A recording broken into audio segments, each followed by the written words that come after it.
12-12 the day 2023 में release हुई एक दक्षिण कोरियाई ऐतिहासिक फिल्म है जो सच्ची घटना पर आधारित है। ये फिल्म 12 दिसंबर 1979 को दक्षिण कोरिया में हुए सैन्य तख्तापलट की घटना पर बनाई गई है, जिसे 12-12 सैन्य विद्रोह के नाम से भी जाना जाता है। इस फिल्म की कहानी खास तौर पर एक कोरिया के खतरनाक सैन्य तानाशाह कमांडर चुन की है, जिन्होंने 1980 में तख्तापलट देश का कमान संभाला और 8 साल तक शासन किया। इस फिल्म में कहानी की शुरुआत 26 अक्टूबर 1979 से होती है। इस दिन पूरा कोरिया प्रेसिडेंट पार्क चुंग-ही की मृत्यु से चौंका हुआ था और पूरे कोरियन उसके लिए शोक मना रहे थे। उनकी मृत्यु को एक हत्या समझा जा रहा था। उसी दौरान एक्टिंग प्रेसिडेंट के ऑर्डर से देश का नया मार्शल लॉ कमांडर जियोंग सांगहो को बनाया गया। कमांडर सांगहो ने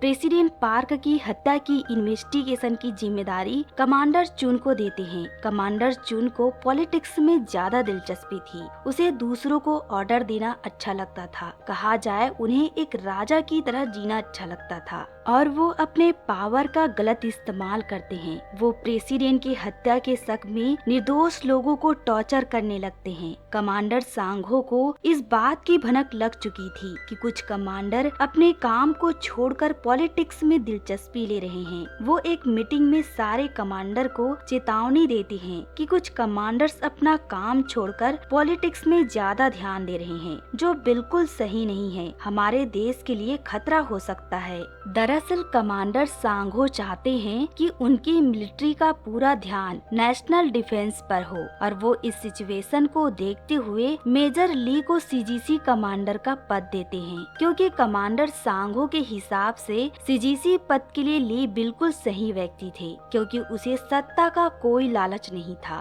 कमांडर ली का भी मानना था कि सैनिकों को राजनीतिक गतिविधियों में शामिल नहीं होना चाहिए, पर पहले तो ली इस पोस्ट को लेने से मना करता है। लेकिन कमांडर सांगहो उसे मनाने की कोशिश करता है कि अगर मुझे कोई पॉलिटिक्स करने वाला आदमी चाहिए होता तो मैं तुमसे पूछता ही नहीं। जब से चून ने डीएससी और इन्वेस्टिगेशन संभाली है, तब से उसने सारे पावर और इंटेलिजेंस को अपने कब्जे में कर लिया है। उसे ऐसा लगता है कि उसने पूरा दुनिया अपने कब्जे में कर लिया हो। इस कारण तुम्हारा सीजीसी कमांडर बनना जरूरी है। उनकी बातें सुन ली अपना मन बदल लेता है और सीजीसी कमांडर के लिए हाँ कर देता है। जल्द ही ली अपने पद के लिए शपथ ग्रहण करता है और मिलिट्री के कुछ कमांडर्स की जानकारी लेता है, जो है ना हो मिलिट्री के मेंबर थे। इन पर भरोसा नहीं किया जा सकता था, क्योंकि ये चुन के वफादार थे। कमांडर चुन का एक ग्रुप था जिसमें अपने काम को लेकर बहुत सिक्योरिटी रखी जाती है। कमांडर चुन सभी ऑफिसर को पैसा खिलाकर अपनी तरफ कर रखा था। उसने कमांडर सांगहो को भी पैसे की लालच देकर अपनी तरफ करना चाहा, पर नाकाम रहा। चुन की इसी हरकतों से यूएस स्टेट डिपार्टमेंट अपने एम्बेसी को एक ऑर्डर देते हैं चून पर नजर रखने के लिए। इधर चून अपनी हरकतों से बाज नहीं आ रहा था। वो अब भी प्रेसिडेंट की हत्या के लिए बेगुनाह लोगों को टॉर्चर कर रहा था। उसका शक कमांडर सांगहो पर भी था, क्योंकि प्रेसिडेंट के मृत्यु के वक्त वो वहीं पर थे। इस कारण कमांडर सांगहो डिफेंस मिनिस्टर से बोलकर चून को साल के आखिरी में होने वाले कमांडरिया साइन पर ईस्ट कोस्ट डिफेंस भेजना चाहते हैं, बहुत दूर। ये बात जब कमांडर चून को पता चलता है तो वो बहुत बौखला जाता है और उसके दिमाग में सत्ता पलटने का विचार दौड़ने लगता है और इस काम के लिए वो सबसे पहले जनरल नो को मनाते हैं। आगे चून इस काम को अंजाम देने के लिए खुफिया तरीके से कमांडर्स की मीटिंग रखते हैं और अपनी तख्ता पलटने वाली बात सभी को समझाते हैं। पहले तो सभी इस बात पर डर जाते हैं, क्योंकि ये देश के लिए एक बगावत होगी, पर चुन इस काम के लिए सभी को राजी कर लेता है, ये बोलकर कि हम इन नेताओं के चलते अपनी प्रमोशन के बारे में सोच भी नहीं सकते। इस कारण अपनी मिलिट्री को महान बनाने के लिए तख्ता पलटना बहुत जरूरी है और उन्हें ये यकीन दिलाते हैं कि वो इस काम में जरूर सफल होंगे। आगे कमांडर चून और उनके साथी कमांडर इस काम को अंजाम देने के लिए एक दिन तय करते हैं। वो ये काम नई कैबिनेट बनने से एक दिन पहले करना चाहते हैं, 12 दिसंबर को। लेकिन उनके इस काम में कमांडर कमांडर ली कभी साथ नहीं देंगे। वो दिन 12 दिसंबर भी आ गया। वो अपने काम को अंजाम देने के लिए प्लान बनाते हैं। सबसे पहले वो 38 सिक्योरिटी में अपने छुपने के लिए और काम को अंजाम देने के लिए बेस बनाते हैं। उन्होंने अपने काम को अंजाम देने के लिए कम्युनिकेशन नेटवर्क को मॉनिटर करने का भी पूरा इंतजाम कर रखा था, ताकि उन्हें कमांडर्स की बातें पता चलती रहे। उनका मेन मकसद कमांडर सांगो को गिरफ्तार करना था, प्रेसिडेंट पार्क के हत्या की जिम्मेदार बनाकर। उनका पूरा प्लान टाइमिंग के हिसाब से बना हुआ था। कमांडर चून शाम के 6:30 बजे प्रेसिडेंट के पास सांगो की गिरफ्तारी का अप्रूवल लेने जाएंगे। उसी समय चीफ सांगो को कमांडर हा और कमांडर यून गिरफ्तार कर लेंगे। और रही बात कमांडर ली और उनके दो साथियों के, जो उनके काम को बिगाड़ने की कोशिश करेंगे, उन्हें खाने में बुलाकर बिजी रखेंगे ताकि उन्हें इस काम का भनक न लगे। पर पहले तो कमांडर ली उनकी दावत में आने से मना कर देते हैं, पर उनके जिद करने से मान जाते हैं। और जैसे ही कमांडर चून प्रेसिडेंट के पास जाने के लिए निकल ही रहा था कि उसे चीफ सांगो के ऑफिस में आने का ऑर्डर मिलता है, जिससे चून घबरा गया था, ये सोचकर कि कहीं उसे प्लान के बारे में पता तो नहीं चल गया। पर उसे किसी दूसरे काम के लिए बुलाया गया था। बेचारे चीफ सांगो को ये बिल्कुल अंदाजा नहीं था, जिसे वो ऑर्डर दे रहा है वही उसे गिरफ्तार करने का जाल बिछा के रखा है। आगे चुन अपने प्लान को जारी रखते हुए गिरफ्तारी का अप्रूवल लेने प्रेसिडेंट के पास पहुंचते हैं। इधर उनके दो कमांडर सांगो के घर पहुंच जाते हैं, पर अब भी सांगो उनके काम से अनजान था। और दूसरी तरफ कमांडर ली को उनके दो साथियों के साथ खाने में बुलाकर बिजी रखते हैं। पर ली बार बार चून को पूछ रहा था। उसे ये सिचुएशन थोड़ी सी अजीब लग रही थी। इधर कमांडर चुन प्रेसिडेंट से गिरफ्तारी के लिए अप्रूवल लेने की कोशिश करता है, पर प्रेसिडेंट उसे अप्रूवल देने से मना कर देते हैं, ये कहकर कि वो एक मार्शल लॉ कमांडर है, मैं उसके लिए ऐसे ही अप्रूवल नहीं दे सकता, तुम इसमें डिफेंस मिनिस्टर का साइन लेके आओ। फिर भी चुन प्रेसिडेंट के ऑफिस में अड़े रहता है। इधर चीफ सांगो के घर भेजे गए दो कमांडर अपने ऑफिसर के साथ मिलकर उन पर हमला कर देते हैं और चीफ सांगो को जबरदस्ती उठाकर ले आते हैं। दूसरी तरफ कमांडर ली को चून के यहाँ न होने के कारण कुछ अजीब लग रहा था। वो तुरंत सब कुछ छोड़ के सिक्योरिटी ऑफिस पहुँचता है। वहाँ पे एक ऑफिसर घायल हालात में आता है और चीफ सांगो के किडनैप होने की बात बताता है कि डीएससी ने उन पर हमला कर चीफ सांगो को जबरदस्ती उठा ले गए। ये बात सुनकर पूरी मिलिट्री चौंक जाती है। उन्हें कुछ समझ में नहीं आ रहा था कि आखिर डीएससी ऐसा क्यों कर रहे हैं। इस बात को जानने के लिए कमांडर ली चून को ढूंढ निकालने का ऑर्डर देती है, जिससे ब्रिगेडियर कमांडर चून का पता लगा लेते हैं कि वो जबरदस्ती प्रेसिडेंट से चीफ सांगो के गिरफ्तारी का अप्रूवल लेने प्रेसिडेंट के ऑफिस आए हैं। ये सब जानने के बाद कमांडर ली चून को गिरफ्तार करने का ऑर्डर देते हैं और कुछ गड़बड़ करे तो गोली चलाने को भी कहते हैं। इधर उनकी बातों को चून के साथी कमांडर कम्युनिकेशन नेटवर्क के जरिए सुन रहे थे। वो चून को प्रेसिडेंट के ऑफिस से जल्द निकलने का चेतावनी देते हैं। चून वहाँ से प्रेसिडेंट से बिना अप्रूवल लिए गेट तोड़कर बाहर निकलता है। वहीं दूसरी और कमांडर ली चीफ सांगो को ढूंढने के लिए अपनी पूरी जान लगा रहा था। सिचुएशन बहुत खराब हो गई थी और इस स्थिति को देखते हुए मिलिट्री डेफकॉन 1 लागू कर देती है कि जिन लोगों ने मार्शल लॉ कमांडर को अगवा किया है, डीएससी उन्हें एक देशद्रोही समझते हैं और उनके खिलाफ जंग की घोषणा करते हैं, जिसके लिए B2 बंकर को कमांड सेंटर बनाते हैं। जंग की खबर मिलने के बाद चून के साथ मिले सभी कमांडर्स में हड़कंप मच जाती है और अलग से उन्हें प्लान के मुताबिक प्रेसिडेंट से अप्रूवल नहीं मिला था। उनका प्लान फेल हो चुका था, जिससे सभी कमांडर इसके लिए चून को जिम्मेदार ठहराने लगे, क्योंकि वो चीफ को अगवा करने के कारण देशद्रोही बन गए थे। वही डिफेंस मिनिस्टर जिसकी चून को सख्त जरूरत थी गिरफ्तारी अप्रूवल में साइन के लिए, वो चीफ के अगवा हो जाने के बाद डर कर कहीं छुप गए थे। चून अपने साथी कमांडर को उसे ढूंढ निकालने का ऑर्डर देते हैं। तभी उनके पास कमांडर ली का धमकी भरा कॉल आता है। वो जितने भी कमांडर चीफ को किडनैप करने में चून का साथ दे रहे थे, उन्हें चेतावनी देते हैं कि अगर वो चीफ को जल्द से जल्द नहीं छोड़ते हैं तो वो टैंक के साथ वहां आकर उन्हें वहीं दफन कर देंगे। अब चून और उसके साथी कमांडर के पास बचने का कोई रास्ता नहीं था। अगर वो चीफ को छोड़ते तो उन्हें नौकरी से निकाले जाने के साथ साथ देशद्रोही का सजा मिलता, और अगर नहीं छोड़ते हैं तो सारे के सारे मारे जाएंगे। वो दोनों तरह से फंस चुके थे और इन सब का जिम्मेदार सभी कमांडर्स चून को ठहरा रहे थे। पर चून अब भी जीत पर अड़ा हुआ है। वो सफल होने के लिए जंग को जारी रखना चाहता है और लड़ना चाहता है। पहले तो सभी कमांडर उसका साथ देने के लिए मना करते हैं, क्योंकि ये आसान काम नहीं था। अगर वो एक बार जंग में उतर गए तो सिचुएशन और बिगड़ जाएगी और वहाँ से वापसी का कोई रास्ता नहीं। लेकिन चुन उन्हें ये कहकर मना लेता है कि तुम लोग यहाँ पड़े पड़े मरना चाहते हो या फिर सोल में कब्जा करना चाहते हो। ये बात सुनकर कमांडर्स फिर से हिम्मत दिखाते हैं और दूसरा प्लान बनाते हैं। इस बार सभी सीनियर्स कमांडर्स चून के साथ मिलकर दोबारा प्रेसिडेंट के ऑफिस में जबरदस्ती अप्रूवल के लिए घुस जाते हैं। इधर कमांडर चून के साथी जनरल नो अपने यूनिट सेकेंड एयरबोर्न को जो बॉर्डर पर तैनात थी उन्हें वहाँ से हटाकर सोल आने का ऑर्डर देते हैं जंग में शामिल होने के लिए।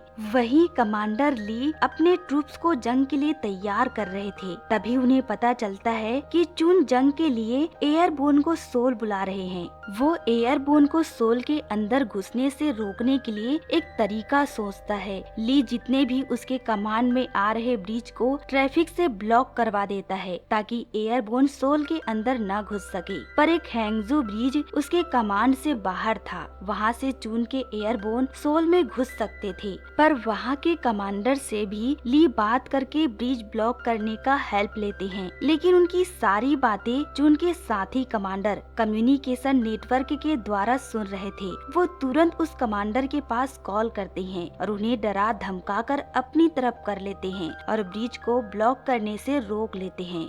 जब ये बात कमांडर ली को पता चलती है कि उनकी सारी बातें चून के साथी डीएससी कमांडर उन्हें सुन रहे हैं, तब चून का साथ देने वाले सभी कमांडर्स को देखते ही गोली मारने का ऑर्डर देते हैं और कमांडर ली खुद एयरबोर्न को रोकने के लिए ब्रिज के बीचों बीच खड़े हो जाते हैं। तभी ब्रिज पार कर रहे एयरबोर्न के पास उनके कमांडर का मैसेज आता है। उन्हें वापस लौटने को कहा जाता है, अगर नहीं लौटे तो उनके ऊपर कार्रवाई की जाएगी। ये सुनकर एयरबोर्न ब्रिज से वापस लौट जाती है। इधर कमांडर चून और उनके साथ गए ऑफिसर फिर से एक बार प्रेसिडेंट को अप्रूवल के लिए बनाने में नाकाम होते हैं। प्रेसिडेंट डिफेंस मिनिस्टर के साइन के बिना किसी भी हालत में अप्रूवल नहीं देना चाहते। एक बार फिर कमांडर चून और उनके साथी फंस चुके थे। डिफेंस मिनिस्टर कहीं गायब हो गए थे। वो बिना अप्रूवल के चीफ को गिरफ्तार कर लिए थे और उनका साथ देने आ रही एयरबोर्न वापस बॉर्डर की तरफ लौट रहे थे। कमांडर चून इस सिचुएशन में भी हंस रहे थे। वहीं बाकी कमांडर बुरी तरह से घबराए हुए थे। कमांडर चून चाहते हैं कि एयरबोर्न के कमांडर ही चियोन खुद जाकर एयरबोर्न को वापस लाए।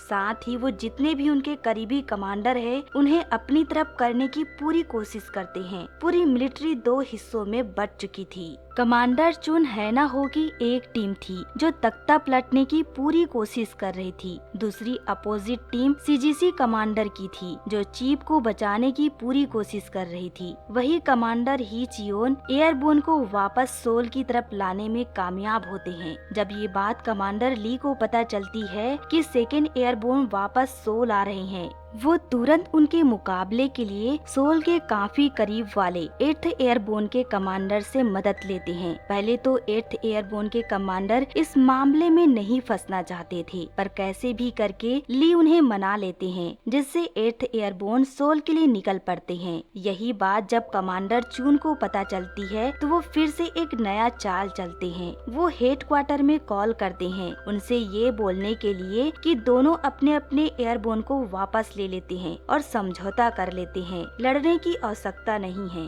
उसकी बातें सुन हेडक्वार्टर के कुछ कमांडर्स चून पर यकीन करके 8th एयरबोर्न को वापस लौटने को कहते हैं ताकि मामला युद्ध तक न जाए। वहीं ब्रिगेडियर जनरल उन्हें समझाने की कोशिश करते हैं कि चून पर यकीन नहीं करना चाहिए, क्योंकि 2nd एयरबोर्न अपने कमांडर की बात न सुनकर चून की तरफ थे। उन्हें ली भी काफी समझाने की कोशिश करते हैं कि चून पर भरोसा नहीं कर सकते, वो कुछ भी कर सकता है और एयरबोर्न को वापस जाने से रोकने की कोशिश करता है। लेकिन कुछ कमांडर चून पर भरोसा करते हैं और एयरबोर्न को वापस लौट जाने को कहते हैं। उसी समय हेडक्वार्टर पर कहीं से अचानक डिफेंस मिनिस्टर पहुंच जाते हैं, जो अब तक छुपकर कहीं बैठे हुए थे। सभी कमांडर उसे देखकर चौंक जाते हैं। वो सिचुएशन को संभालने की बजाय छुपते छुपाते भाग रहे थे और इधर जैसे ही चून को पता चलता है कि 8th एयरबोर्न वापस चली गई है, तो वो चालाकी से अपनी 2nd एयरबोर्न को ब्रिज के रास्ते सोल में प्रवेश करवा लेता है।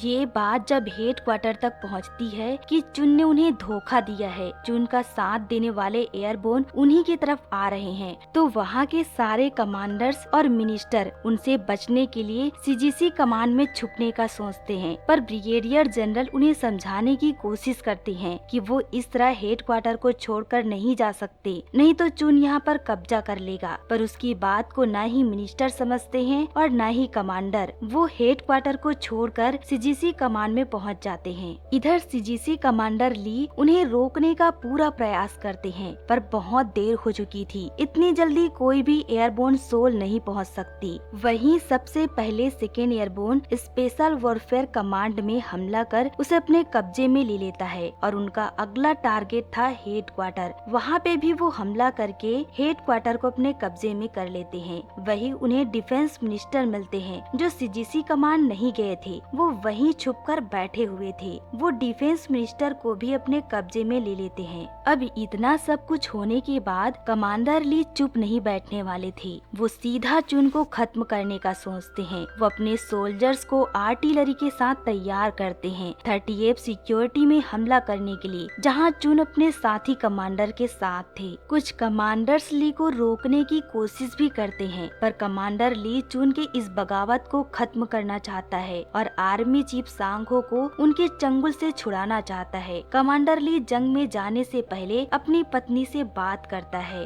और फिर अपने सोल्जर के साथ 38 सिक्योरिटी की तरफ निकल पड़ता है। वहां पहुंचने के बाद पहले तो वो उन्हें चेतावनी देता है सरेंडर करने के लिए और साथ ही जीप को छोड़ने के लिए, पर चून भी अपनी जीत पर अड़ा हुआ था। अब कमांडर ली के पास कोई दूसरा रास्ता नहीं बचा था। वो अपने सोल्जर्स को ऑर्डर देते हैं 38 सिक्योरिटी के सेंटर पर निशाना लगाने के लिए और 5 मिनट का टाइमिंग सेट करते हैं। यहाँ पे चून के साथ मिले हुए सभी कमांडर्स में भगदड़ मच जाती है कि वो मरने वाले हैं। कमांडर चून ली को अपनी इस ऑर्डर को वापस लेने के लिए चिल्लाते रहते हैं, पर ली उनकी एक नहीं सुन रहा था। आर्टिलरी लोड कर ली गई थी, निशाना भी लग चुका था। सभी कमांडर के अंदर डर बैठ गया था। फायर होने में केवल 15 सेकेंड बचे थे। तभी अचानक उन्हें डिफेंस मिनिस्टर की आवाज सुनाई देती है और उनके द्वारा फायर को रोका जाता है। डिफेंस मिनिस्टर चून के कब्जे में थे।